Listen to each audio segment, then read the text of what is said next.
Okay, so our sixth speaker today is Isaac Kim, and he's going to tell us about the Entanglement Bootstrap program. Isaac. Hey, thanks for the organizers for giving me an opportunity to talk about this. This is a joint work with my amazing collaborators, Bowen Shi and Kotaro Kato. So I want to start this talk with a little story that you are probably all familiar with. And it's a story about an apple. Not that apple, but the apple that fell onto Isaac Newton's head. So I'm sure you are all familiar with this story. So back in the days, Isaac Newton was sitting beneath his tree, thinking about the nature of the gravitation, and then an apple fell onto him. And then he realized that the mass that appears in the formula for the gravitational force and the mass that appears in his second law may be the same mass, actually. So now we take this as a physical principle. The important thing that I want to emphasize here is that this is not something that you mathematically derive, but you simply assume and seriously consider the logical consequence of this assumption. And one of the early applications of this physical principle was the proof of the Kepler's third law, which before then was simply an observational fact. And the reason why I'm telling you about this is because this talk will have the main story behind this talk will be somewhat similar in the sense that we will propose a set of simple axioms for many body quantum systems. This is not like a mathematical theorem, but it's a assumption that we believe is applicable to a large class of many body quantum systems. And we will see that these assumptions, which are quite simple, goes a long way by recovering the equations, some of which Sam already told you about, but some of the new equations which people didn't know before, as far as I can tell. So let's briefly talk about the setup. So we will consider a two-dimensional quantum many-body systems, two spatial dimensions. So we assume that the global Hilbert space has a tensor product structure, and imagine you have many particles which are locally interacting with each other. And without loss of generality, we can coarse grain these microscopic degrees of freedom to the supersites, and we can have this more regularly looking lattice. And on this coarse grained lattice, we will make an assumption. And the assumptions look like this. We'll call these as axioms. And to emphasize the fact that we're simply assuming that the underlying state satisfies this. So we denote the global state as sigma and call it as a reference state. And for every ball of constant radius, we will assume that this linear combination of entanglement entropies vanish exactly.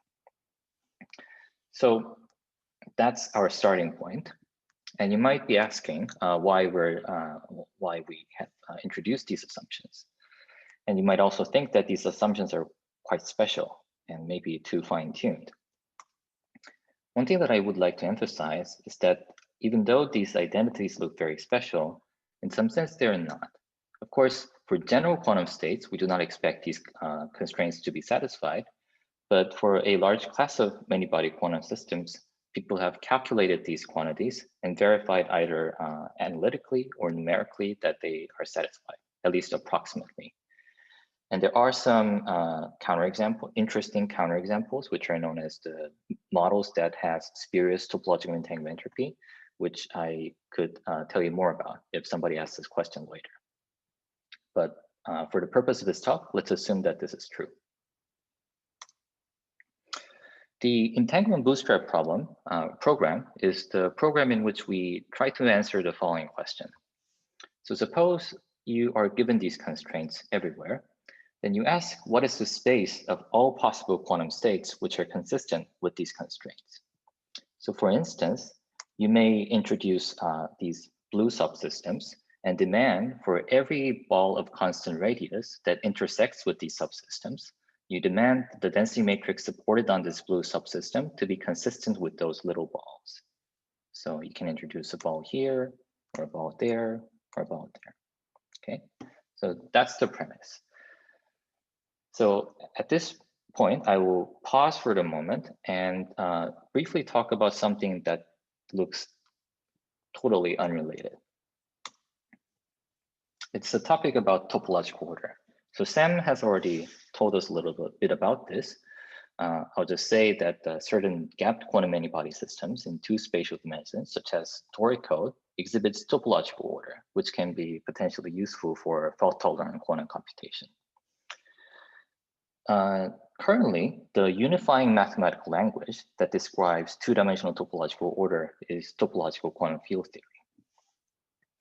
I will not get into details of what TQFT actually is, but I think for the purpose of this talk, I think it is sufficient to say that TQFT is defined in terms of a discrete set of data, such as the fusion space dimension and what happens when you braze these underlying particles.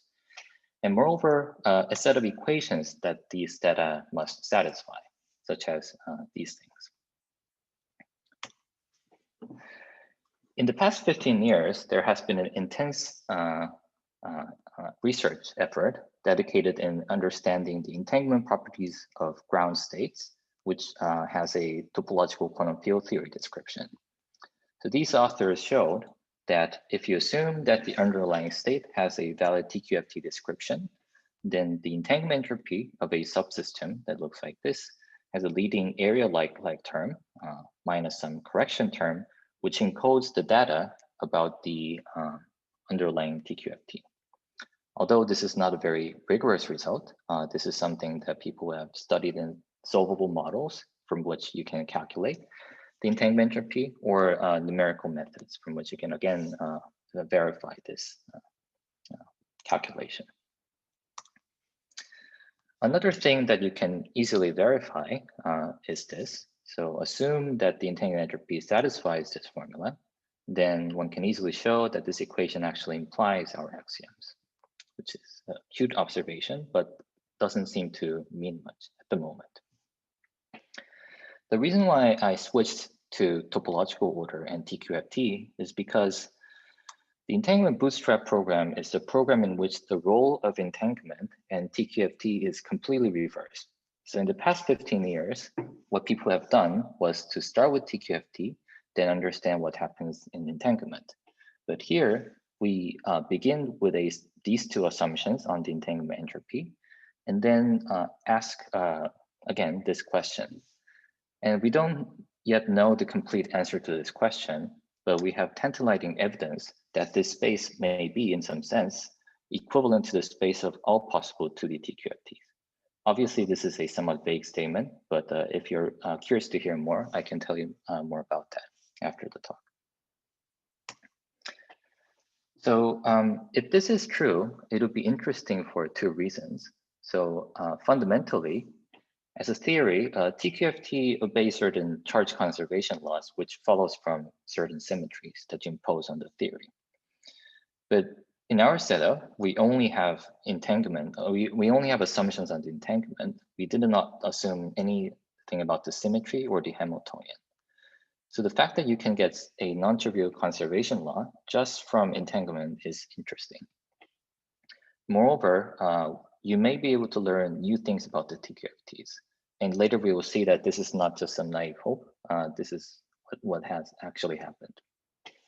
Lastly, practically speaking, these insights that we can build in this framework may be useful for detecting concrete signatures of topological order from ground states. So our work, which are quite lengthy, may be somewhat difficult to read. So I figure it would be good to give this talk focusing on the key ideas, telling you what the essential parts are. So that would be information convex set and the structure theorems, emergent theorem. And I'll tell you what those things are. Okay, first, information convex set. Imagine you have a 2D lattice. So I haven't plotted any of the actual physical degrees of freedom, but let's say you have a large lattice, say lambda, and consider a subsystem, say omega. Here for concreteness, we chose omega to be an annulus, but it doesn't have to be. It could be a disk, or it could be a disk with 2 holes or 3 holes or anything you want. So let's zoom that up, and we will construct a set of states that are defined in terms of the subsystem omega. So how do you do that? First, we will construct an auxiliary set, and I'll tell you about how to construct that auxiliary set. So roughly speaking, we like to demand these axioms to be satisfied everywhere on constant size balls that intersects with this subsystem. So some of them will be inside omega, like this guy, but some of them will be have parts that are outside of omega, like this. And so you can see that there is an ambiguity on how you demand the density matrices to be consistent with this little ball. So what we do is to basically thicken this omega slightly, say to omega tilde, so that all the balls that we have considered in the previous slide are strictly included in omega tilde. Okay, and then we have this auxiliary set, which is a set of all density matrices satisfying this constraint. More specifically, set of all density matrices that are consistent with a constant size ball that is already given to us. And then you trace out this thickened region. So you recover a density matrix supported on the original subsystem. And this is what we call as the information convex set. So you might think that this definition is a bit weird and very lengthy, and it is, but there's a good reason why we studied this. It's because it has very nice structures, which at first is not obvious. So one example of the many structure theorems that we were able to prove is what we call as the isomorphism theorem. What it says is the following.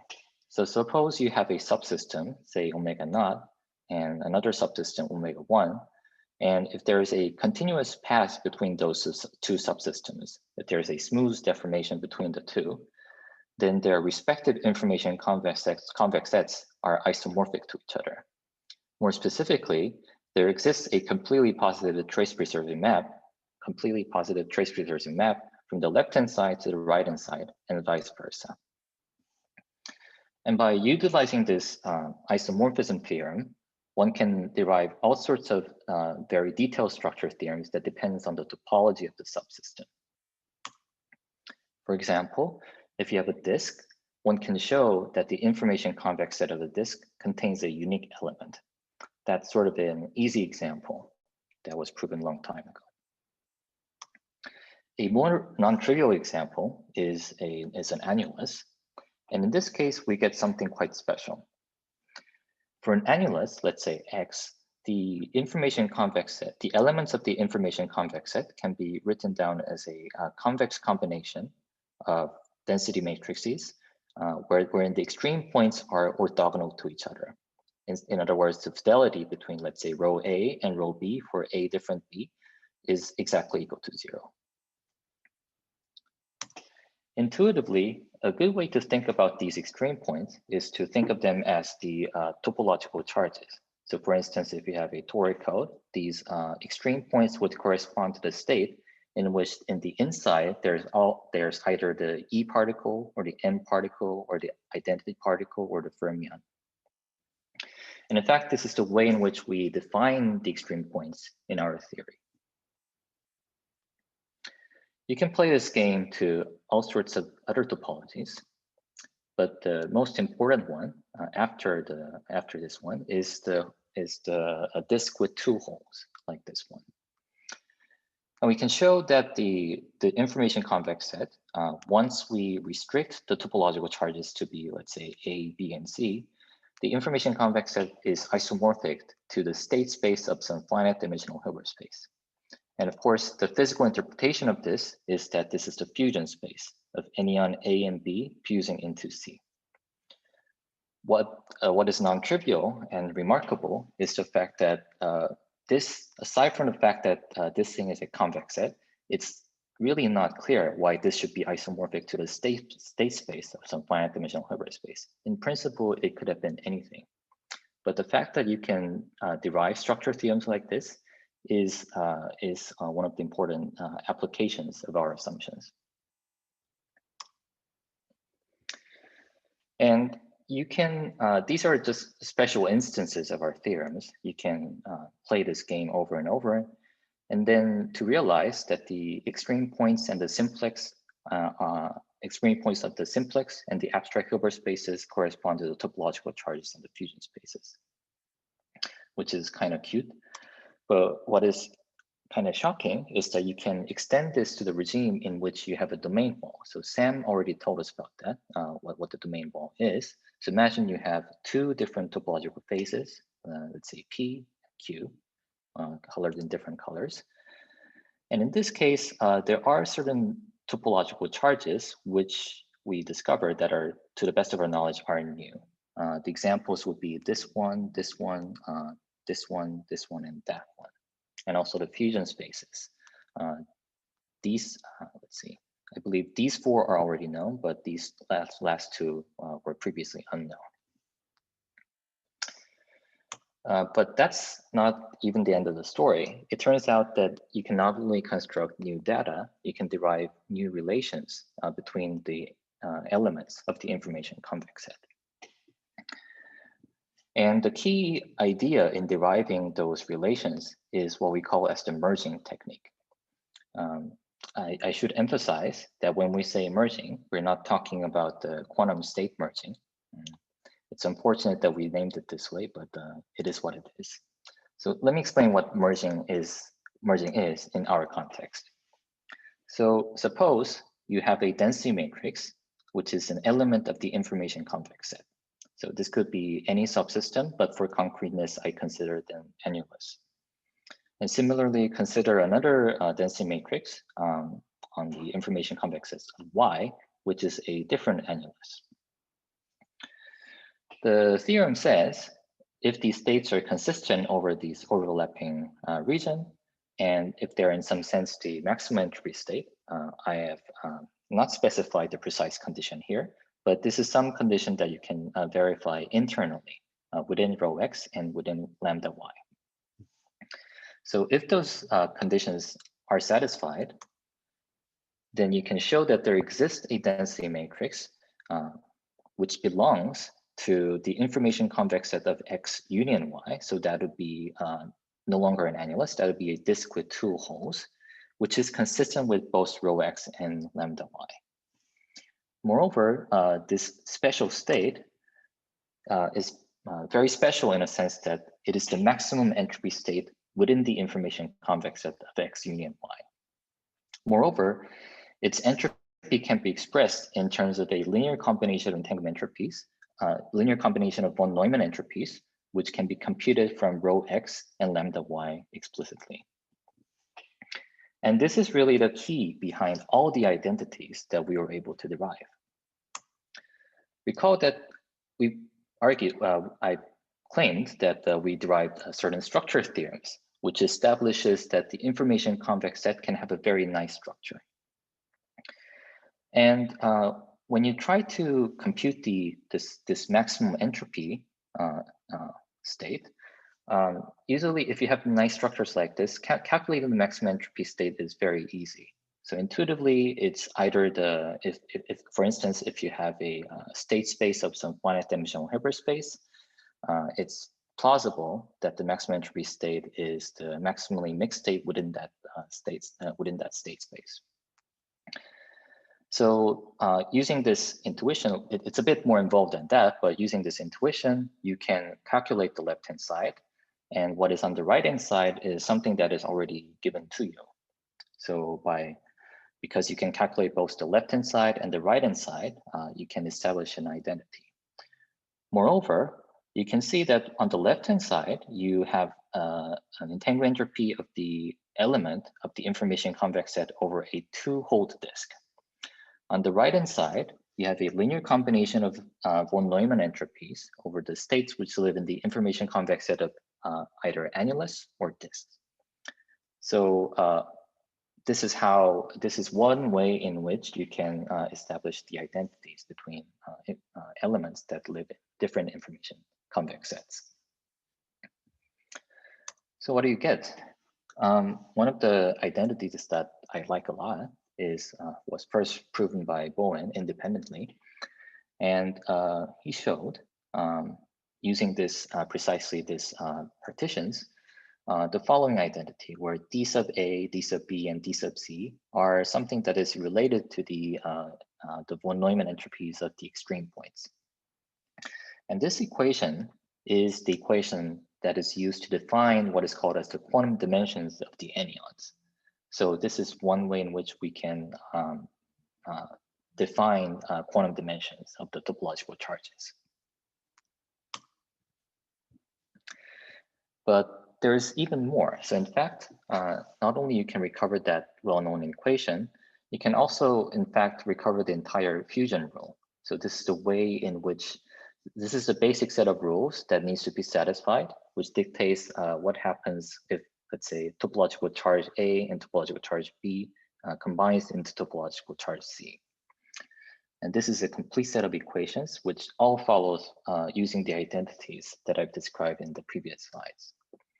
And moreover, Bowen also had a follow work, in which you were able to also calculate the topological S matrix, as well as the Verlinde formula, using the similar set of ideas. Unfortunately, we do not yet know if we can recover all the equations in the data of the TQFT.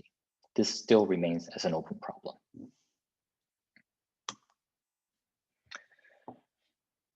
And in our more recent work, we were able to show that if you, using a similar idea, but apply to a different setup, this is the setup in which the P and Q have different topological phases. For instance, P can be a trivial phase and Q be a toric. In this case, you can derive a non-trivial relation between these quantum dimensions of different topological charges. So N here is the topological charge that corresponds to this N-shaped region, and U is a topological charge that corresponds to the extreme points of this U-shaped region.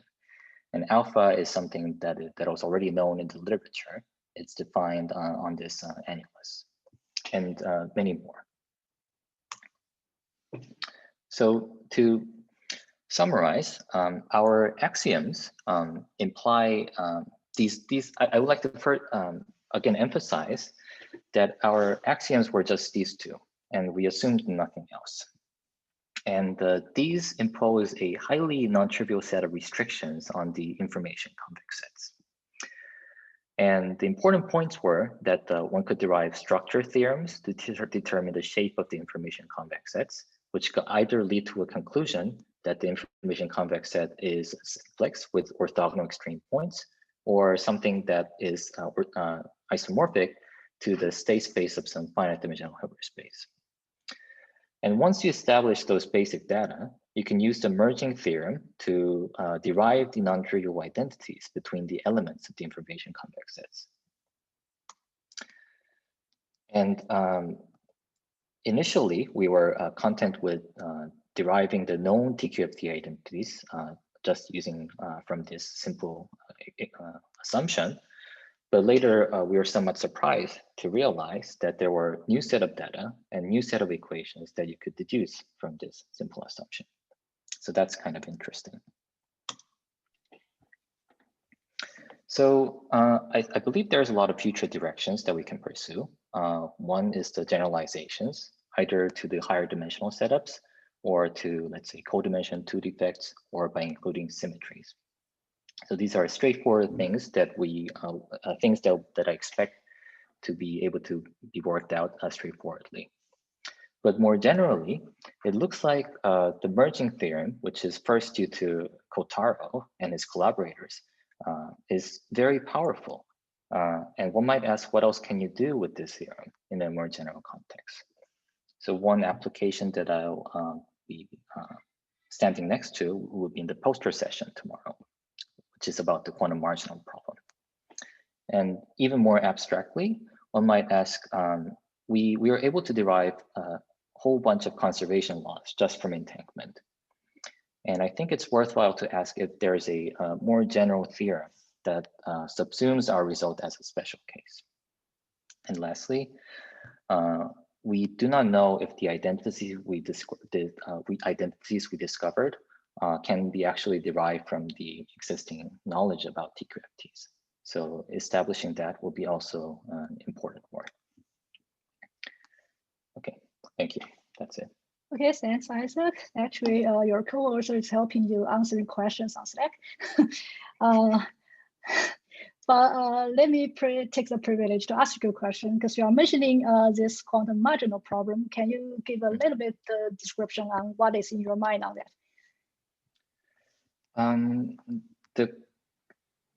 All I can say at the moment is that the basis behind that paper, the main basis behind that paper is Kotaro and his collaborators' theorem, which is a slightly downgraded version of the emergent theorem. And that the assumptions that I use in that paper is slightly more relaxed than what we assume in this paper. So in this paper, our assumptions imply that the global state cannot have extensive entropy, but in the other paper, the assumptions do allow extensive entropies. Okay, so I think that's all I can say at the moment. Okay, thanks. Also, some questions asking about more intuition behind the equations you have. So we keep showing them again and again. So yeah, so which one? Yeah, just your axioms. So there are two equations. Oh, I see. Oh, I see. Page Okay, one, yeah, that's a good question. Yeah, that's a good question. Okay, so these equations. So what are these things saying? So what this thing is saying. So the first one is simple. So imagine the global state is pure. Then you can rewrite this as the mutual information between C and what is outside of C and B. Let's call it as A. So this becomes the mutual information between C and A vanishing. So that means the correlation is exactly 0 between two disjoint subsystems. So that's pretty intuitive.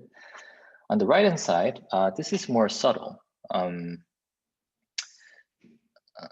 But what I can say is that is this. So imagine there's another big subsystem, let's say A, which is connected to B, but disconnected from D. So like A is like here. Okay. One can show using the strong subadditivity of entropy that if this condition is satisfied, then the conditional mutual information between C and A conditioned on this middle guy B is 0. So this is a local condition under which you can upper bound a conditional mutual information over a large subsystem.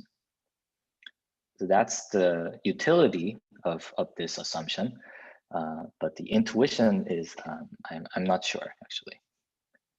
Okay, thank you very much. Really nice to see you here. Bye for now. Thanks.